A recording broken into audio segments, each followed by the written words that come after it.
ಈ ಭ್ರಷ್ಟಾಚಾರ ಅನ್ನೋ ವಿಷಯದಲ್ಲಿ BJP ಆಗಲಿ ನಾವು ಕಾಂಗ್ರೆಸ್ ಆಗಲಿ ಅವರ ಮೇಲೆ ಕೆಸರಿಸೋ ವಿಷಯ ಅಲ್ಲ.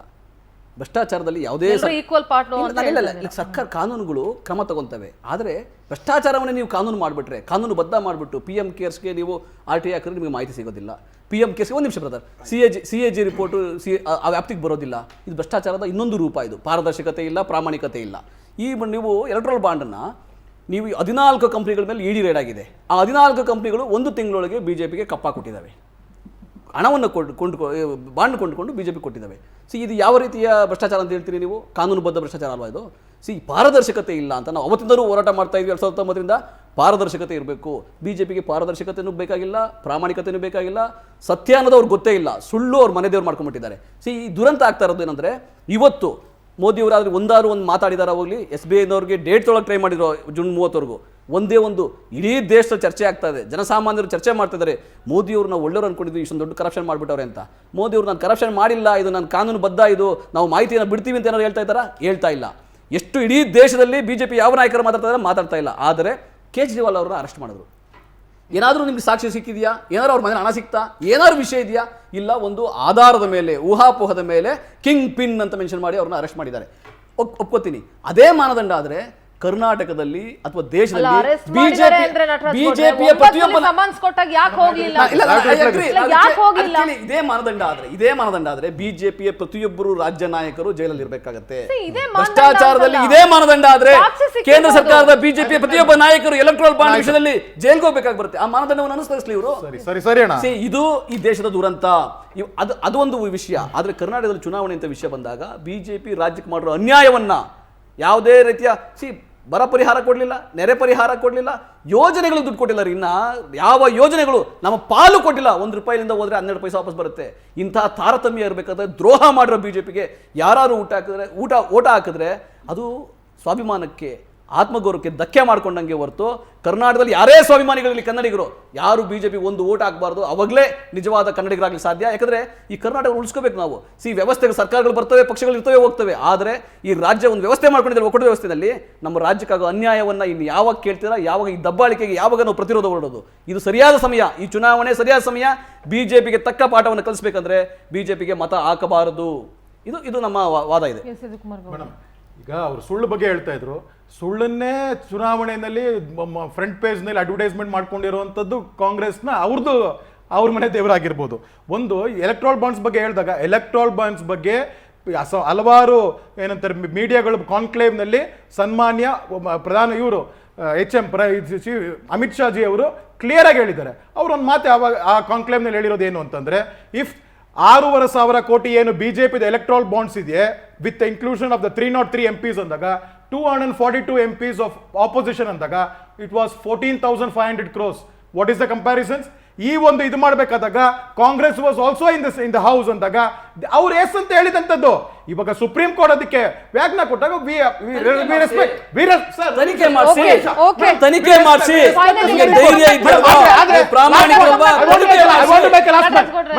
ಅರವಿಂದ್ ಕೇಜ್ರಿವಾಲ್ ಬಗ್ಗೆ ಅರೆಸ್ಟ್ ಬಗ್ಗೆ ಹೇಳ್ತಾರೆ. ಇವರ ರಾಜ್ಯಸಭಾ ಸದಸ್ಯರಾದಂತ ಅಜಯ್ ಮಾಕನ್ ಅವರು ಇಂಡಿಯಾ ಅಲಯನ್ಸ್ ಆಗಿದ್ದು ಜೂನ್ ನಲ್ಲಿ, ಏಪ್ರಿಲ್ ನಲ್ಲಿ ಇದೇ ಅಜಯ್ ಮಾಕನ್ ಬಂದು ಬರೀತಾರೆ ಅರವಿಂದ್ ಕೇಜ್ರಿವಾಲ್ ಬಗ್ಗೆ. ಇಡಿ ತಗೊಂಡಿರುವಂತ, ಲೂಟಿ ಮಾಡಿರುವಂತ ಲಿಕ್ಕರ್ ಗೇಟ್ ನಲ್ಲಿ ಇಡಿ ತಗೊಂಡಿರೋದು ಇದಂತದ್ದು ಇವರೇ ಇದು ಮಾಡ್ಬೇಕು, ಇವ್ರನ್ನ ಅರೆಸ್ಟ್ ಮಾಡ್ಬೇಕು ಅಂತ ಅನ್ಬಿಟ್ಟು ಇದೇ ಅಜಯ್ ಮಕನ್ ಮಾಡ್ತಾರೆ. 2 ತಿಂಗಳಲ್ಲಿ ಇವತ್ತು ಬೇರೆ ಚೇಂಜ್ ಮಾಡಿ ಹೇಳ್ತಾರೆ. ಸಾಕ್ಷ್ಯ ಕೊಟ್ಟಿದ್ದೀವಿ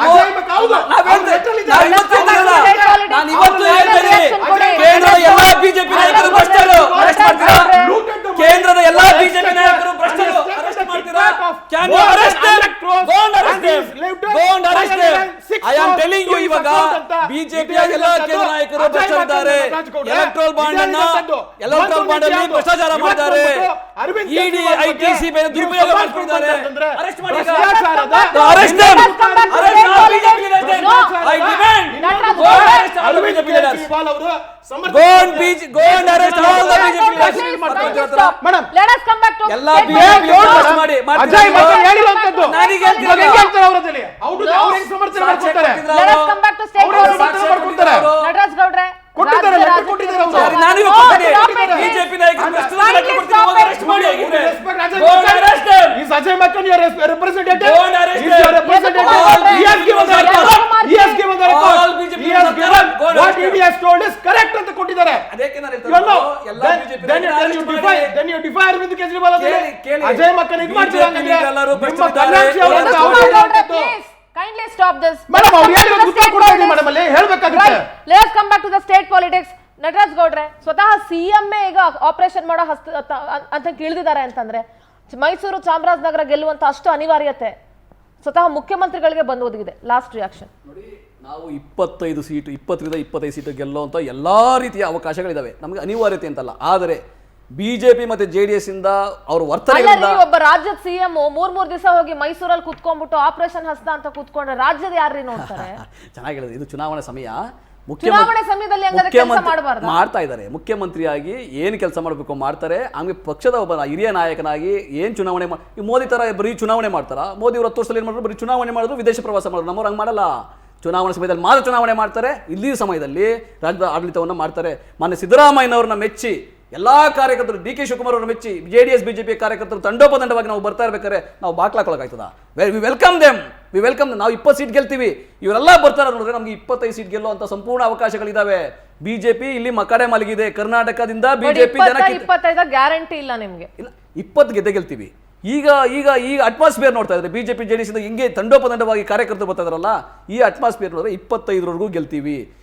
JDS ಶೂನ್ಯ ಆಗುತ್ತೆ, ಬಿಜೆಪಿ 1 ಅಂಕಿ ಅಂತೂ ಗ್ಯಾರಂಟಿ ಇದ್ದೇ ಇರ್ತದೆ. ಅದು ಯಡಿಯೂರಪ್ಪ ವಿಜಯೇಂದ್ರಗೋಸ್ಕರ ಒಂದು 3-4 ಸೀಟ್ ಗೆಲ್ಬಹುದು. ಓಕೆ, ಯದುಕುಮಾರ್ ಗೌಡ್ರೆ, ಬಿಜೆಪಿಗೆ ಆಂತರಿಕ ಬಂಡಾಯ ಇನ್ನೂ ಕೂಡ ಮುಳುವಾಗ್ತಾ ಇದೆ, ಮುಳುವಾಗುತ್ತೆ ಈ ಚುನಾವಣೆಯಲ್ಲಿ.